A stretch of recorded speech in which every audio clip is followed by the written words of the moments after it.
If you've got a question, the voices of resin are here. Oh, PlastChicks. PlastChicks is an SPE sponsored podcast. Hi. Look at you in your background. You got a 3D printer. You got all the cool stuff. Yeah, for anybody who's listening today and can't see me, I am have one of my 3D printers in the background here. You just take my word for it. It looks cool back there. Yeah. So I'm Lynzie Nebel. And I'm Mercedes Landazuri. And with our powers combined, we are PlastChicks, PlastChicks. the voices of resin. That's us. And we have a podcast that is going to be really exciting for you today. If you want to catch our episodes, they come out the first Friday of every month on all the podcast platforms. You can just look up PlastChicks, no I in between. Feel the need to put that in there. And you can catch us on Instagram, Facebook, LinkedIn, and maybe one day TikTok, unless they ban it, then no TikTok. So we keep talking about putting together a TikTok, but yeah, at this point it's called manifesting. Look it up.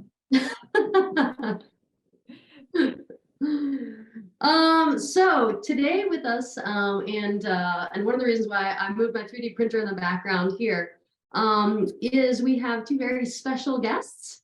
They are not typically in the United States, though one of them happens to be in my town here of Chicago today. So we'd like to welcome on Alexandre Martel and Filippos Voulpiotis to the podcast today. So Alexandre is the one of the founders of 3D Natives, and Filippos is the chief business officer. So thank you so much for joining us today. Thank you, Thank you, Lynzie. Thank you very much for having us. Yeah, so we were really excited, and we'll get to kind of part of this later, but as the recent news has announced, SPE has acquired 3D Natives. There's a lot of really great stuff between our companies, and like I said, I don't want to get too far into it right off the bat. So let's start from the ground up. Tell us about 3D Natives. Give us a little background on the history of the company. Sure thing. Alex, you want to give it a go? Sure. Well, where do I start? Well, 3D Native is the go-to platform for professionals in the AM industry, in the 3D printing industry. So professionals come to our website to learn more about the latest trends, the recent product launch, to read about the latest application that happened in the market, to hear about how this company or that company has been innovating with this technology. We have a content team that is based in France that is producing daily news on this very specific technology that is 3D printing. We are trying to cover all verticals from medical to automotive, aerospace, but also all the parts of the AM value chain. So from machine manufacturers to material suppliers, but also software companies.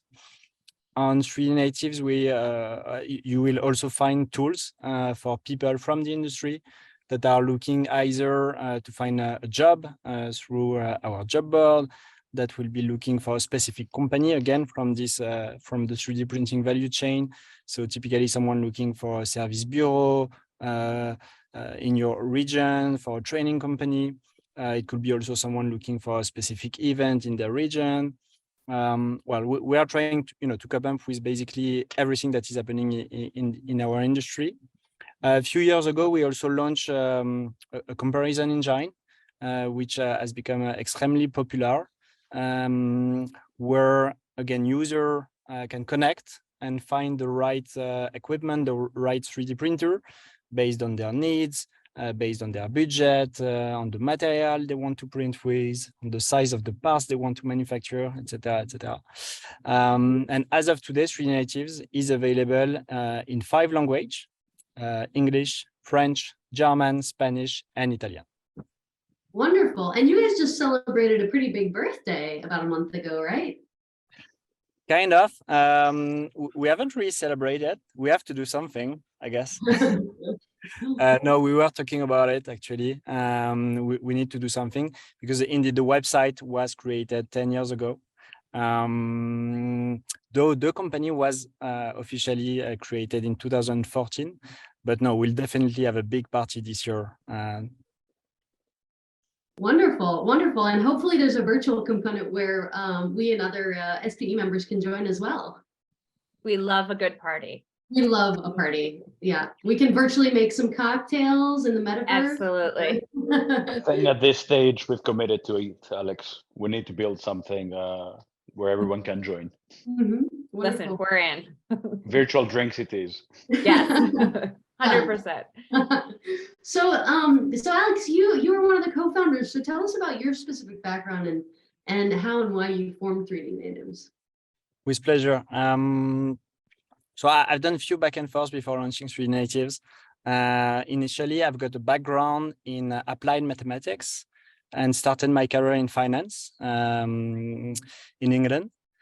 Then I moved to online marketing and e-commerce to an e-commerce business. On my last experience before launching 3D Natives, I was working actually for furniture and home accessories company, where I was in direct contact with product designers. And those guys showed me for the first time what was a 3D printer, which I think at the time we didn't call a 3D printer. But yeah, it was the first time, I could really put an image on what it was, what's the 3D printing process. And I came back home after that, I remember, and I couldn't find, proper information about it. This was back in 2011, 2012. And so following discussion with those designers, with professionals that were working on this technology in France at the time, but also, with the user, with the early adopters. So it was 10 years ago, the early adopters of this technology. Well, I started to have discussion, and there was clearly a need for a platform where you could go and find this information. What is 3D printing? Who are the big players out there? How can you 3D print? So I started 3D Natives with the simple idea that to create an online platform to learn everything you could need about 3D printing. So I quickly launched the website, and which ended up to be one of the most influential in our market as of today. Wonderful. Congratulations. No big deal. Just I created the most influential website. For one of the most disruptive technologies out there, and certainly in our industry, right? And Filippos, you have been involved in 3D Natives for about 4.5 years. Is that correct? Yeah, that's about right. And you studied, if I'm correct, you studied business and economics, and then went into some retail management. How did you get on board with 3D Natives? It's an interesting story. Yeah, I did international business and economics. I studied in the Netherlands and then in the UK. And in the UK, I was working for a manufacturing business for RVs, for motorhomes, caravans, and so on, which was very interesting because I was leading the retail front, and there was a lot to learn there, and very interesting industry overall. But it wasn't really tech per se, and this is something that personally I find very interesting. I was always very passionate about technologies, let alone new technologies, and their impact on how they're changing the world, and what does tomorrow look like, and so on. And when you think of what does tomorrow look like, well, 3D printing is very much part of that conversation. It's a very disruptive family of technologies. So I had this inner calling that it's time to move into something a lot more tech focused. And that's around the time where I met Alex. And Alex at the time was running 3D Natives, which was tremendously interesting, full of potential, platform and company. And we said, hey, how about we work together to see how we can take this to the next level. That was, as you said, roughly 4.5 years ago. And well, frankly, we started working together then, and the rest is history. Since then, 3D Natives has grown substantially, and And Alex is pretty humble in his description of 3D natives. I mean, I don't mean to pat ourselves on the back here, but it's true that 3D natives has really become the one-stop shop for anything 3D printing or 3D technologies rather, related. And we take that with pride, but at the same time, we also see the responsibility in this, because obviously we play a role in society. There are thousands of professionals out there that come to our platform in order to learn, educate themselves, etc. So there is the fun side of talking about the numbers and how well everything has developed too, but there is the other side of the really hard work and sense of responsibility that we're happy to do and is always there. Mm-hmm. Yeah, And I have to say, the name is absolutely fantastic. Thinking about when the company was born and how kids today, right? I have two children now. They're 12 and 14, but I got this 3D printer as a Christmas gift, well, to myself and to them. And I came to find out that my son had already been 3D printing in school, and he helped my daughter learn, and she was doing her own CAD designs, and it blew my mind. So really, the generation growing up now will truly be 3D natives, right? So congrats on a wonderful title for the company. And Thank I really like the perspective that both of you kind of came not as, 3D professionals looking for something to fulfill a void, but people saying this would fulfill a void for 3D professionals. And, on your website, I know that it also, you're not just catering to the 3D professionals that are at AMUG or whatever, you are also catering to the casual interested learner.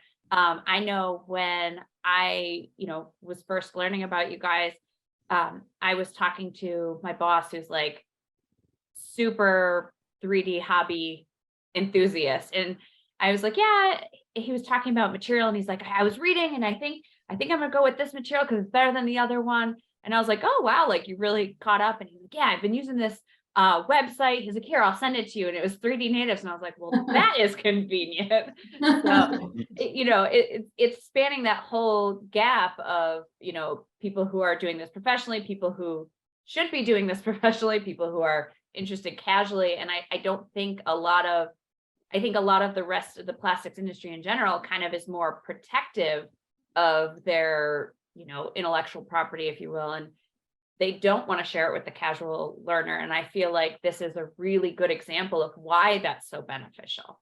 Mm-hmm.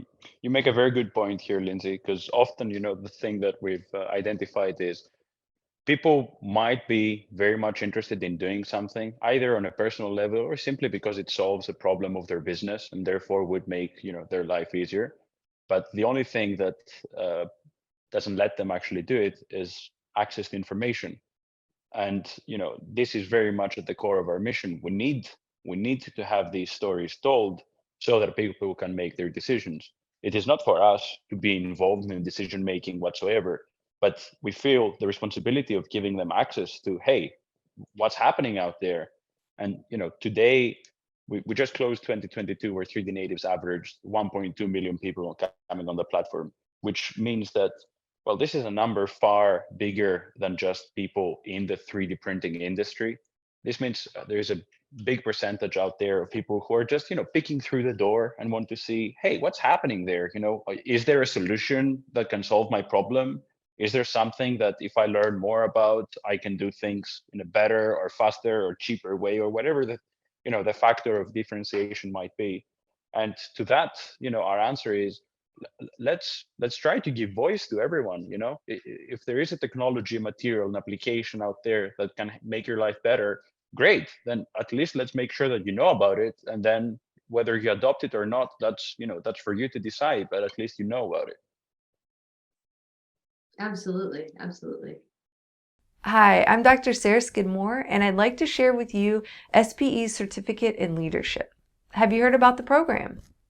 In this program, participants learn about essential leadership and management principles, such as organizational culture, financial intelligence, strategic planning, innovation, and more, But they not only learn the topics, they learn how to apply strategies and tools to their team, their department, and organization. I invite you to visit 4spe.org to learn more about the certificate in leadership and to apply for an upcoming cohort. Yeah, and I think, I think by, you're mentioning there's more people checking out the platform than there are people in the professional industry for 3D printing. And I think that kind of also lends itself to the fact that 3D printing in general kind of has that cool kid vibe. Everybody's interested. And I always like to call it the gateway into plastics, because if you tell someone like, oh, I'm a plastics engineer, they're like, oh, do you 3D print? And now personally, I don't, but, obviously through different avenues, I have access to it, but that's what people either go with recycling or they go with, 3D printing. And Mhm. so if we're trying to like go the most positive route, I think 9 times out of 10, that's additive manufacturing. I think that's where people are going to be really positive. Do you, what's your take on that you guys are the cool kids in the industry? You guys get to sit at the cool kids table. We'll let you. I would say, and Alex, feel free to add on that. I would say it is very much the case of how it is perceived. And let's be honest, it is cool. It is really cool. I mean, there is a reason we have a pattern about it and so on, but that's not the full story, And I think we need to treat the additive manufacturing industry in a mature way, because not every solution is suitable just because it is cool, and this is often a difficult question to answer, because it really varies depending on the application, on how you're using it, etc. But the fact that the nature of 3D printing has a sustainable philosophy due to the fact that it is additive and therefore doesn't dispose of extra material, and the fact that it is trendy, it's a very trendy word and people love to discuss about it, this doesn't paint the full picture. It very well might be the case, and still, if, let's say, you mentioned, Lynzie, in your plastic application, you might be better off going with injection molding for whatever reason. So It is this my goes, favorite. well, and this goes back a bit to the core mission of 3D Natives, which is the decision making is not part of what we provide. Access is what we provide. And then through this access, the better you learn about something, the more you know about it, the easier it is for you to make that decision. Mhm. And that being said, what do you both think is one of the biggest misconceptions about 3D printing additive manufacturing? Well, actually, that's a very interesting question that we do ask a lot to users of these technologies through videos we do, through articles. I love this question, actually. On one hand, I think people, I would say, often say that 3D printing is not adapted for their needs, without even testing it, without even having the chance to use it. Whether it is because the quality is not there in their opinion, because the material they manufacture with can't be 3D printed, or the size of the part they do can't be manufacturers. So it's just a lot of misconception, because they haven't actually touched or play with this technology. On the other hand, and in a total opposite way, and it goes a bit back with what we were saying before, a lot of people see it as a very cool technology, where they think they can manufacture anything. And again, it goes to the idea that they haven't been able to really get their hands into it, test it, adapt it internally. So I think that, yeah, a lot of misconception where actually, if you had the chance to use it through a 3D printer that is at your office, could be fixed in some way. I'm not that old, but I recall that, when internet was born, there was a lot of misconception about how it will impact our lives, how you will never buy something on the web, or how you will never buy fresh milk from a website. I'm really convinced that, digital manufacturing, which 3D printing belongs to and is a very strong tool, strong pillar of this digital manufacturing idea, will have a huge impact on the industry.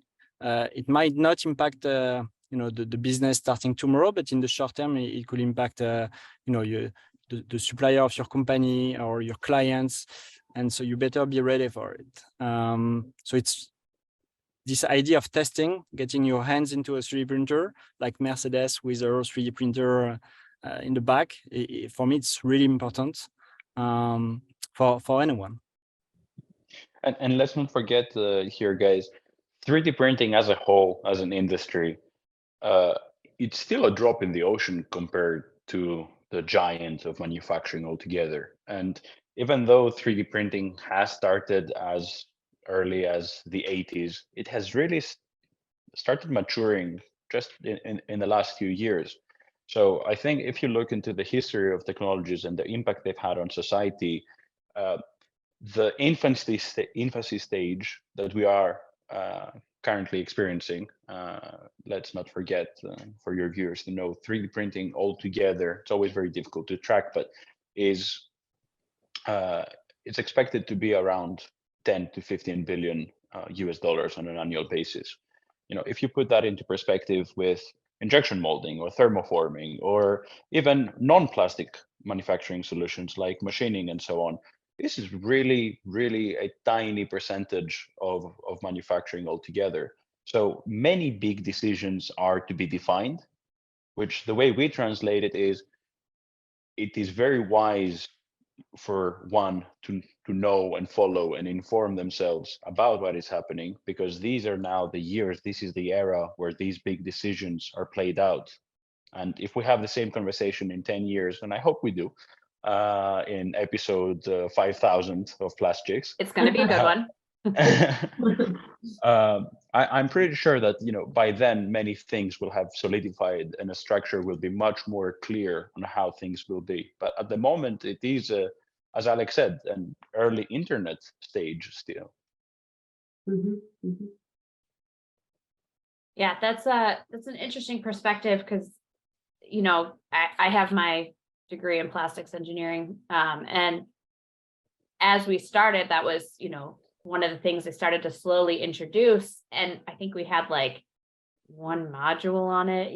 There wasn't a lot of conversation about additive manufacturing, just kind of like, here it is, take a look. And now I know they have like a couple courses on it, and you can actually, if I'm not mistaken, I don't know at Penn State, but I know at other schools you can take like a whole track in additive manufacturing, whether that be just in plastics or plastics and metal, or whatever the material may be. But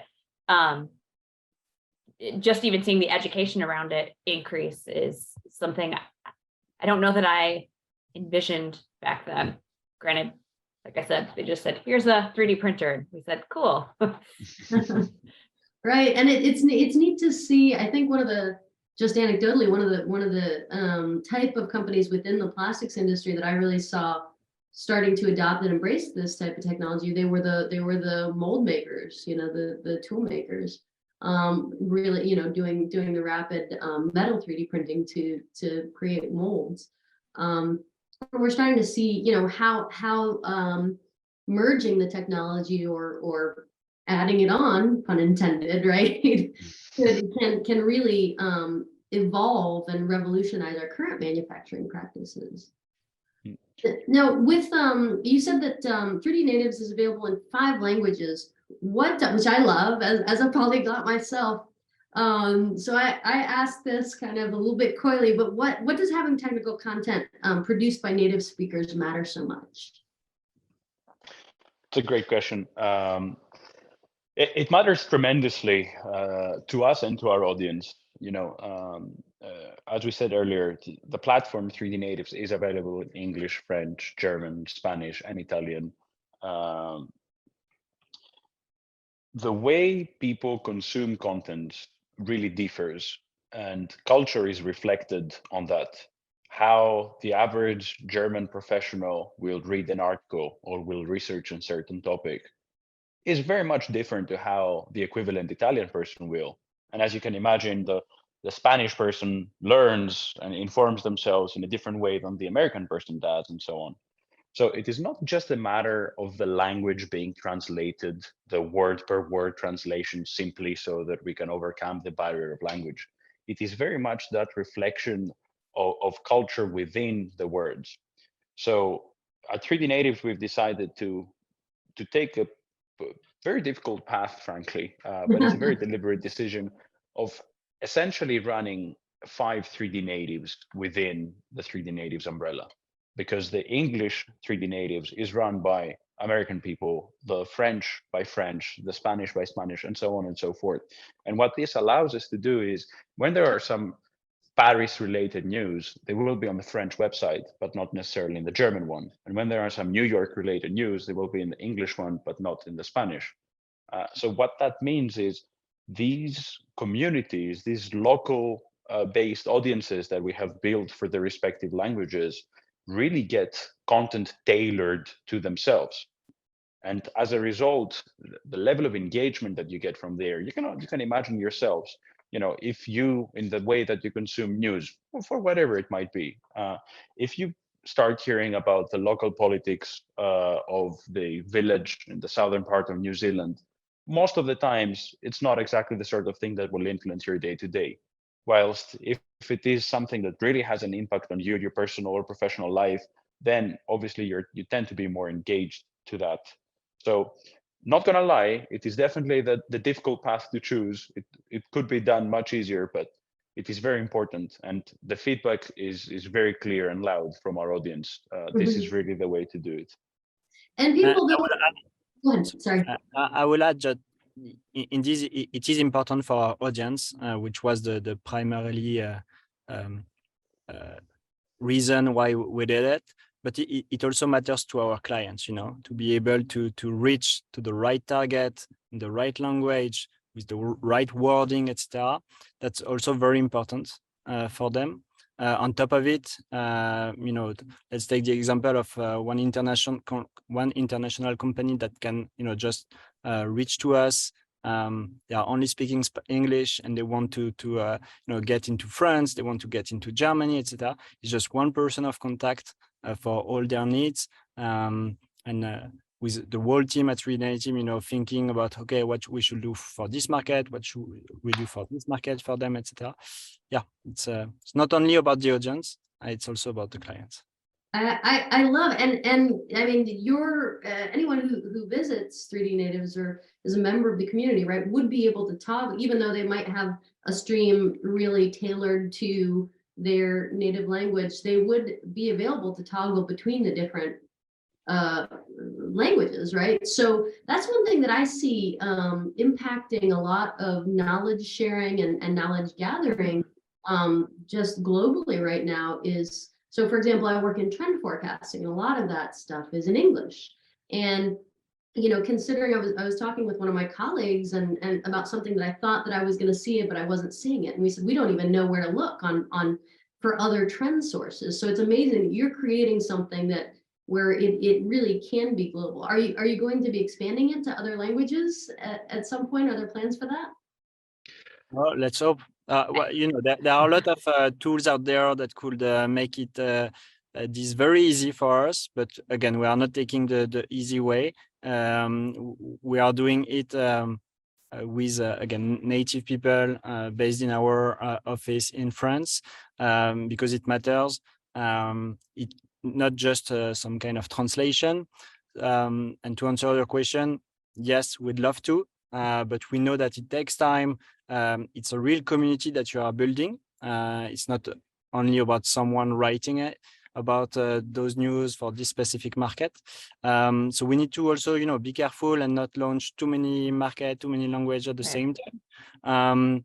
Plus, on top of this, you also need to find the right markets that are mature enough, where you have a lot of application, where you have a lot of players out there. So it's not an easy, I couldn't tell you straight away, okay, we'll be launching tomorrow in this new market or this specific market. We'd love to open 10 new languages, but yeah, it's not that easy, but we'll definitely be working on it. Yeah. And to address your comment, Mercedes, because actually you made a very good point related to trends, right? Because different countries and different markets tend to be interested in different things.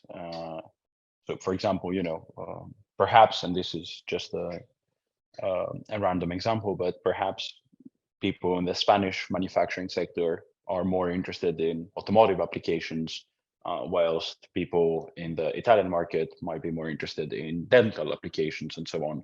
All these trends are reflected through our research. The way that we manage and produce content related to these markets, there is a rather sophisticated formula behind it based on what people are searching. The search engine optimization knowledge is very much at the core of our strategy on how we create content. Because if people are searching for keywords, are interested in medical related things and so on, well, then, that's very clear. Our mission has been defined. We need to make sure that we produce medical related content because that's what people are interested in. And that's something that we see because it's really different. It's not a one size fits all. It needs to be customizable, and that is really what has built and has allowed us to say we have a loyal community because these people really get the stuff that they're interested in. And kind of building on the fact that you guys take this like careful approach into creating your content and like building this community. I'm gonna swing back into the meat and potatoes of why we're here. SPE, our two biggest pillars are content sharing and networking.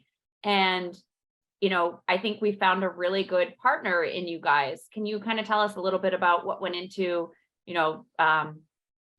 this acquisition? Sure thing. Do you have 20 hours? Let's take the slightly shorter version. Well, No, it has. we've been super happy about this news. It's it's some discussion that started almost a year ago now, where I think we were at the stage where we needed a partner like SPE, because with Filippos, with other member of the team, we still have thousands of ideas every day, and at some point, if you want to work on those ideas in the best way possible, we thought that it was the right time to find a partner that could support us. We are growing extremely fast at the time, and We still are. Sure. do things properly.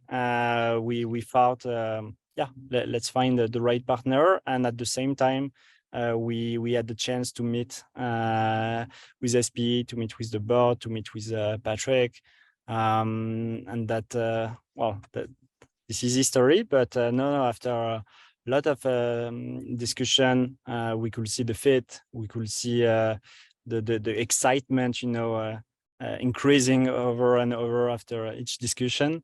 As you said, SPE and 3D Natives are very similar in their approach, in terms of content production, in terms of the events we organize, the networking side of it, and then, also about having this whole community gathering together, being able to connect to each other. So we relied on all of this, and very naturally we came up to the very exciting idea of collaborating and moving to the next step. And why do you think we think that it's a great fit? We see how it's a good fit. But we haven't been really members of 3D Natives. How do you we've been members of SPE for a long time. How do you guys see it as a good fit? Well, there are many things that excite us about SPE. From the very beginning, there's been a lot of respect about SPE's history and overall impact in the world of plastics and manufacturing altogether. It has always made sense for us to have a strategic partnership of that level, with someone that has had that level of impact. But then also as we go to learn more about SPE, and not just the brand, but also the people behind the brand, the structure, how it is run, our philosophies are very much aligned. You know, the fact that we want to provide this information, this education, we want to help the world, right? And contribute our 2 cents towards changing this world, hopefully for the best. Upon conversations, it became more and more evident that, hey, we're aiming at the same thing. We might as well do it together. And that's where we are now, a bit over a month after the announcement of this acquisition. And well, it's literally chapter 1 of this new book, right? So there's a lot to be done moving forward. We're just genuinely very, very excited. Well, I know we're super jazzed too. And when this episode comes out, it'll be coming out April 7th. So unfortunately, we can't put the announcement out there that if you're going to Antec, you should try and meet up with you guys. I will be at Antec. I will meet up with you guys. Look for me by the food table. But we're really grateful to have you guys on here today. We're so excited about all the potential that's available. Also, we're probably going to send you, especially Mercedes, we'll send you obnoxious, hey, what do you know about this emails? So just get ready for that. Oh, please do. Please do. And, just expect the same from us. Oh, Absolutely. we're in, especially if it's injection molding. I got you. Especially if it's anything with color or. Yeah, there you go. So thank you so much for being on here, guys, and look forward to everything great that our companies are going to do together. Likewise. Thank you too. Thank you very much for having us.